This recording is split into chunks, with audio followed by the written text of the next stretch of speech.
પણ ભગવાને એવી રચના કરી છે, દરેક વ્યક્તિને કાંઈક ને કંઈક ખામી રાખી એટલે ભગવાનને ભજે બધા. ભગવાનને ખબર હતી કે બધું જ આપી દેશ ને તો કોઈ મને ભજવાન નથી. કોઈને સંતાનની ઉણપ, કોઈને સંપત્તિની ઉણપ, કોઈને સંમતિની ઉણપ, કોઈને શરીરમાં નાની મોટી તકલીફ, કોઈને અભ્યાસમાં તકલીફ, કોઈને નાની મોટી તકલીફો બધાને ભગવાન આપી છે. અને હું તો એમ કહું થોડીક આપવી જ નહીં, તરા કોઈ ભગવાનને ભજે.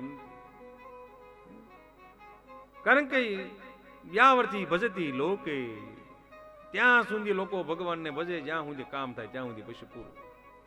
તેમ જો આપણા દીકરા દીકરીનો વ્યવસાય કરવાનો હોય તો જે વ્યવસાય આપણને ચીંધવા આવે એ ચીંધી દે, વ્યવસાય થઈ જાય, લગ્ન થઈ જાય, પછી જેને વ્યવસાય કર્યો ને એને આપણે ભૂલી જાય, ડાયરેક્ટ વ્યવસાય સાથે કોન્ટેક્ટ થાય ને. તેથી માત્ર કેવલ આપણા સ્વાર્થ માટે નહીં, પણ જેને આ અમૂલ્ય રત્ન ચિંતામણી જેવો માનવ દેહ આપ્યો છે એવા ભગવાનને રોજ યાદ કરો, ભજો.